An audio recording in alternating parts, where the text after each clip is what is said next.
So Florida has gotten over 1,600 complaints about this contaminated fuel right before Hurricane Idalia touched down and made landfall yesterday as a Category 4 hurricane, which, by the way, we're going to have a ton of important information to share with you all just about that, as well as a variety of other things that are happening in Florida and outside of Florida and affecting so many different people in this country and around the world for that matter. Lockdowns, mask mandates, potential, the likelihood of the next wave of natural disasters and what they could mean for people, and ultimately how it is going to have an impact on their finances, on their money, on their jobs, on their livelihood, on their ability to pay rent, and most importantly, affecting the people who are tired of being broke, who live broke, who feel like they're broke and they can't get ahead at a time that is getting even more challenging, as a lot of folks have been and continue to rely on others to help them and bail them out of a jam financially, as friends, as family, as a community, only to realize that we are embarking on a time frame in which a lot of people who typically would have been there to help are now starting to feel that pain too, and they just no longer can. And this is quite alarming because the banks don't want to lend. They don't want to lend money. They don't want people to borrow money. The credit requirements are getting tighter and more stringent and more challenging, while income is at an all-time low in comparison to expenses and inflation. So if you go to a bank because you need money and you want to borrow money and you need a loan and you don't make a lot of money and you spend a lot of money because everything's so expensive, the bank's not going to approve you. The underwriter is not going to approve you for a loan because there's no way you can feasibly, realistically pay it back.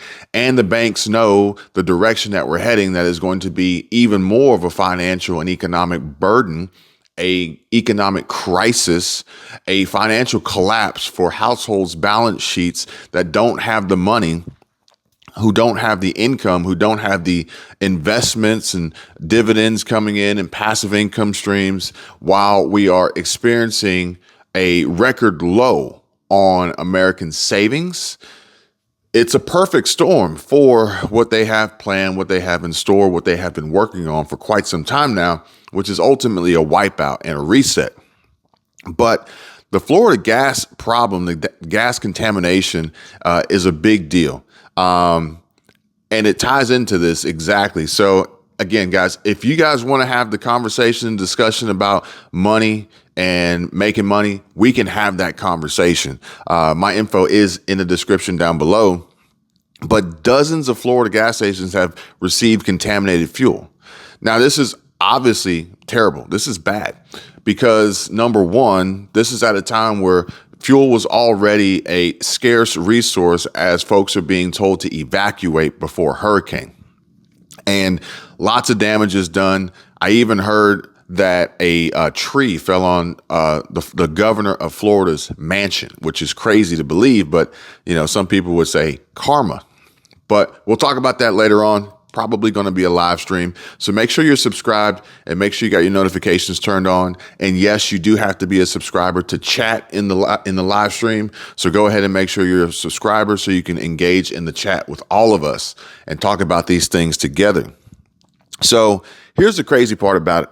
People are trying to evacuate for safety reasons to protect themselves before Hurricane Idalia or Franklin or whatever hurricane may show up next.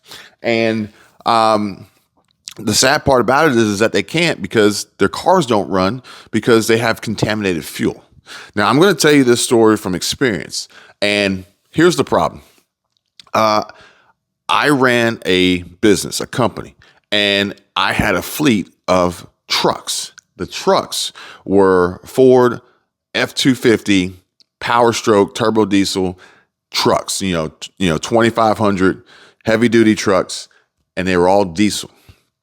The employees, some of the employees for the company never drove diesel vehicles. They only drove gasoline powered vehicles. So when they came to work, they drove these diesel trucks. These diesel trucks, when they go to fill them, they would typically be aware of the green handle that was for diesel fuel. They drive gasoline cars. They got it. However, when they're at work, they're driving diesel trucks. Diesel is green. Grab the green handle. Use the green handle to fill the truck.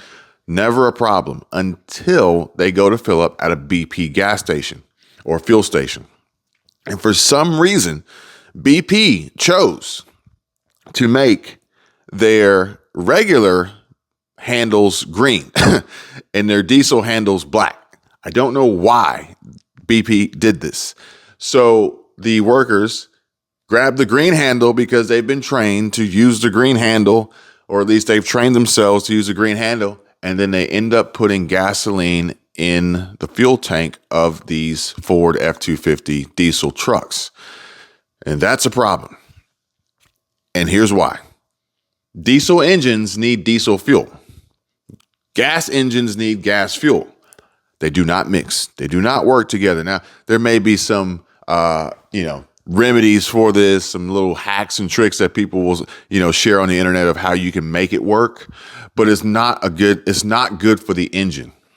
And I'm gonna tell you guys right now, an engine replacement in any vehicle is probably going to start at about $5,000 or $10,000.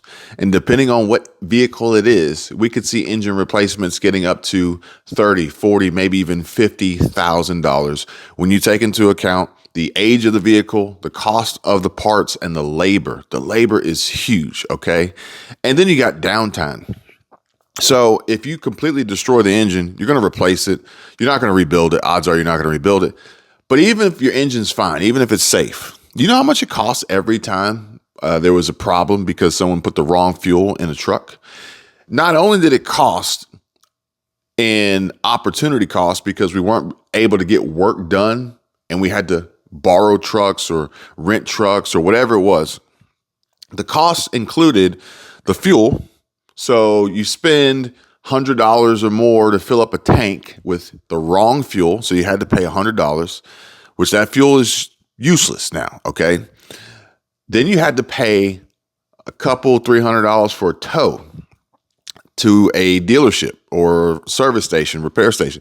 That's $400 now. Then you got to pay to have the labor to drain the tank to get the gasoline out. So we're probably looking at another $200. Now we're at $600. And then we got to fill the tank back up with diesel fuel, the correct fuel. So now we're about $750, $800. And that is if there's no damages to the engine, okay? On top of that, if we had to rent a vehicle or a truck, and this was during times of limited labor resources and supply chain issues and shortages, and we were deemed essential, so we were able to work, but the world was like the country was not open for business, really. So we would see trucks sit for 2 or 3 weeks before they could get to them. So now you're renting another truck or a vehicle or you're down or whatever. And I'm telling you, each time it happened, which unfortunately it happened more than one time, it was thousands of dollars in cost and even more in missed opportunity.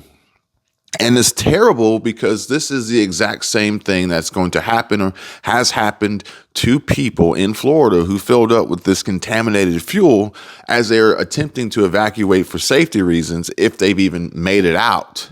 But these are the same folks that are getting hit with these emergency expenses of hundreds, if not thousands of dollars at a time where they don't even have any money to barely get by as it is.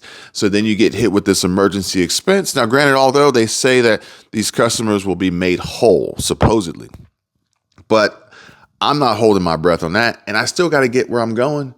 You have to cover that cost, or they have to cover that cost in the time being before they get reimbursed. And make sure you keep all your receipts. Make sure you keep all your receipts. So it's a crazy time. I actually came across a story where a woman says she works at Walmart, and at the end of the month, after paying all her bills, she only has $25 left. Now, you tell me, someone like that who is trying to protect themselves and their family, taking a risk by leaving, because staying means they could possibly go to work, maybe, but leaving means they're not going to make any money. So when you got $25 left at the end of the month, and then your car conks out because you got bad gas or contaminated fuel, contaminated gas with diesel in it, what are you going to do? Do you think someone who works at Walmart, who only has $25 left at the end of the month, has a credit card with an available balance of, I don't know, tens of thousands of dollars to be able to put these emergency expenses on in the middle of a state of emergency issued by the governor of Florida? I highly doubt it. And for those who do have the means, they are impacted as well, only to then later be asked and, called upon for assistance and help by others, while all these compounding negative forces and problems and tragedies and disasters are just literally pounding their wallets, pounding their bank accounts, pounding their bottom lines, pounding their household balance sheets. This is a challenging time, folks, and it is likely only going to get worse. And unfortunately for some, now granted, these are first world problems. For some, it is far worse. Granted, the folks in Lahaina, in Maui, in Hawaii, I get it. I understand. I'm not trying to make light of the situation, but what I'm saying is that, there's something going on seemingly in almost every part of the country right now. And it's going to have an impact on you financially. It could have an impact on you physically, mentally, emotionally, especially if you're still upright and on this side and breathing today, because some folks don't have that luxury. They don't have that ability, or some would consider that to be actually better off because they're not here anymore. Not to mention the thousands that I'm hearing about, the thousands that are just missing, which strange and ironically seem to be thousands of children missing, which is very, very disturbing to think about it. But like I said, we've got so much more to cover, so much more to bring to you. Please smash that like button, subscribe to the channel if you haven't already. Make sure you have your notifications turned on because there will be a live stream today, I'm sure, at some point in time. And I hope that you all have an amazing, wonderful, and a fantastic day.